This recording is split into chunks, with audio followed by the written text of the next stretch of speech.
안녕하세요. 옥하는 목사님의 산상수훈 강해 설교 시리즈를 들어주셔서 감사합니다. 설교를 듣기 전에 먼저 찬양을 통하여 이 시간에 받을 은혜를 사모하는 시간을 갖겠습니다.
오늘은 산상수훈 강해 설교 그 9번째 시간으로 마태복음 5장 9절을 중심으로 다리를 놓는 사람들이라는 제목의 말씀을 들으시겠습니다. 먼저 제가 본문을 읽어드리겠습니다. 화평케 하는 자는 복이 있나니 저희가 하나님의 아들이라 일컬음을 받을 것이며. 아멘.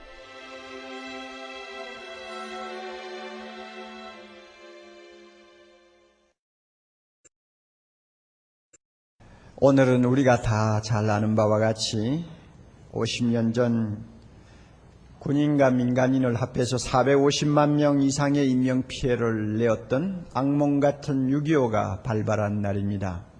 그날도 주일이었습니다.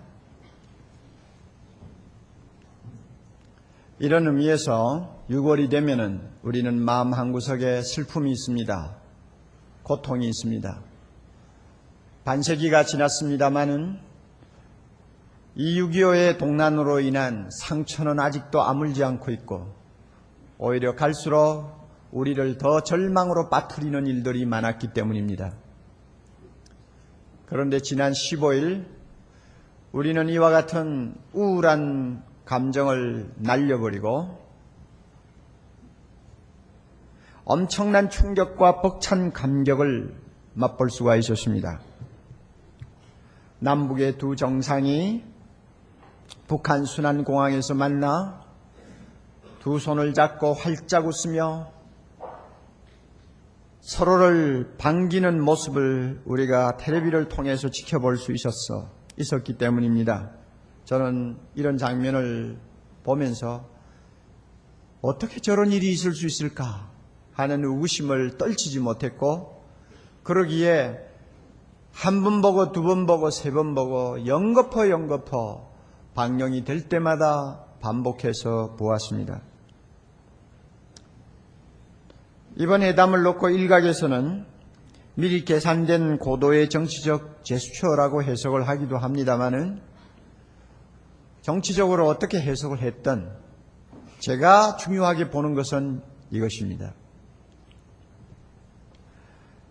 대한민국 대통령이 우리 모두의 오랜 원수였던 북한 최고 지도자를 먼저 찾아가서 뜨거운 가슴으로 만나 주었다는 사실, 이것이 중요하다고 저는 생각합니다.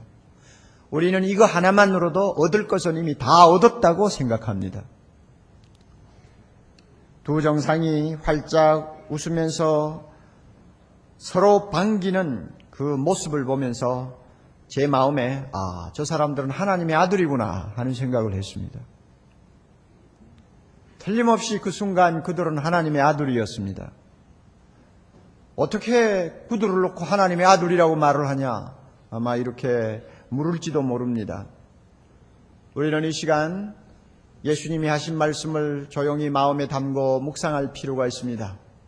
화평케 하는 자는, 피스메이커는 복이 있나니 저희가 하나님의 아들이라 일컬음을 받을 것이며, 그 말씀에 의거해 보면 오랜 원한을 일시에 접어두고 두 정상이 손을 잡고 흔들며 또 그 정상회담을 성사시키기 위해서 보이는 곳에서 보이지 않는 곳에서 땀 흘리며 수고하는 모든 사람들이야말로 하나님의 아들이구나, 하나님의 아들이구나 하는 생각을 하게 됐다는 것입니다.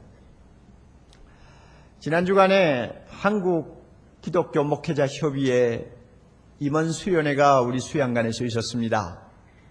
제가 대표로 있기 때문에 줄곧 참석을 했는데, 그때 이번 정상회담의 뒷바라지를 책임지고 열심히 일했던 통일부 차관 양영식 장로님을 우리가 모시고 이 회담의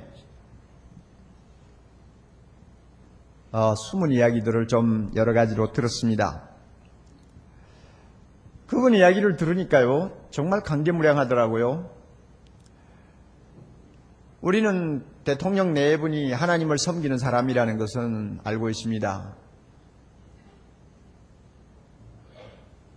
그들이 북한에 가가지고 영빈관에서 예배를 수행원들과 드렸다는 말도 들었습니다. 그리고 우리가 텔레비에서 보았습니다마는 식사를 같이 할 때 만찬석에서 북한 당국자들이 쳐다보는 바로 그 코앞에서 대통령은 캐톨릭식으로, 그 다음에 영부인은 기독교식으로 식사 기도하는 거 우리 다 봤어요. 그런데 또 하나 참 놀라운 것은 이 정상회담을 위해서 중직을 맡아서 뛴 사람들이 거의 다 크리스찬이었습니다. 총책임을 지고 뒤에서 지휘를 했던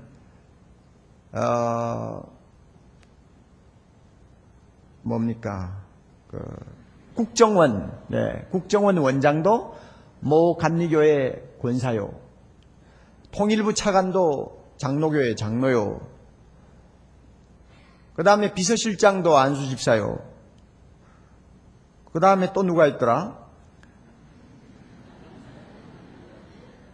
경호실장도 집사요. 외교안보수석도 집사요. 또 적십자의 사무총장도 집사요. 그러니까 이번 일에 관련된 아주 중요한 직책을 가진 분들이 거의 90%가 크리스찬이란 말이에요. 그러니 이런 예수 잘 믿는 사람들이 함께 힘을 모아서 남북한의 화해를 끌어냈다고 생각할 때, 그들이야말로 하나님의 아들이 아닐 수가 없죠. 얼마나 감사해요. 그러면 김정일 국방위원장도 하나님의 아들이냐 하고 이렇게 물을지 모릅니다. 어떻게 그런 사람을 하나님의 아들이라고 할 수 있냐 하고 물으면 할 말이 없죠. 그러나 우리는 다시 예수님의 말씀을 상기해야 합니다. 화평케 하는 자는 복이 있나니 저희가 하나님의 아들이라 일컬음을 받을 것이며, 누구에게 일컬음을 받는다는 말입니까? 세상 사람들로부터 야, 하나님의 아들이구나, 정말 하나님 아들 같다 하는 말을 듣는다는 것입니다. 여러분, 하나님의 아들이 따로 있나요? 원수끼리 서로 만나가지고 손을 들고 화해하면 하나님의 아들이지, 그렇잖아요. 그러니까 정말로 그 김정일 국방위원장이 우리 민족의 평화와 행복과 우리 후손들의 안녕을 위해서 참 가슴을 열고 대한민국 대통령을 만났다고 한다면 그 순간만은 그 사람도 하나님의 아들임에 틀림이 없다고 저는 믿습니다.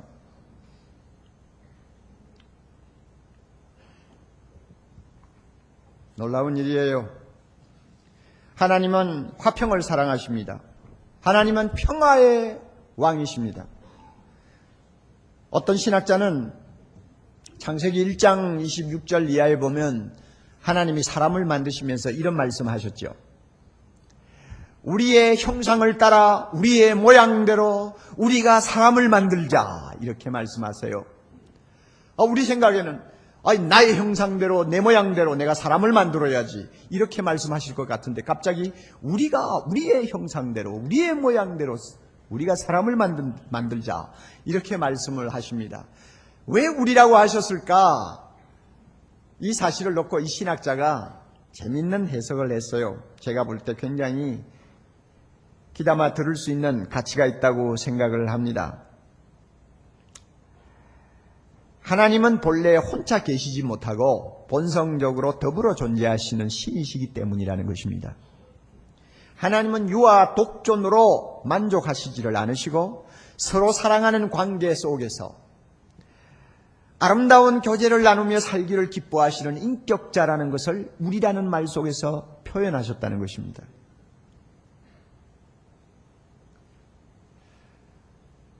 이야기를 듣고 보면은 옳다고 생각이 됩니다. 여러분, 왜 하나님께서 사탄의 유혹을 받아서 자기 품을 떠나 이미 원수가 되어버린 인류를 친히 찾아오셔서 우리 모두의 죄를 씻어주시고 자기와 화목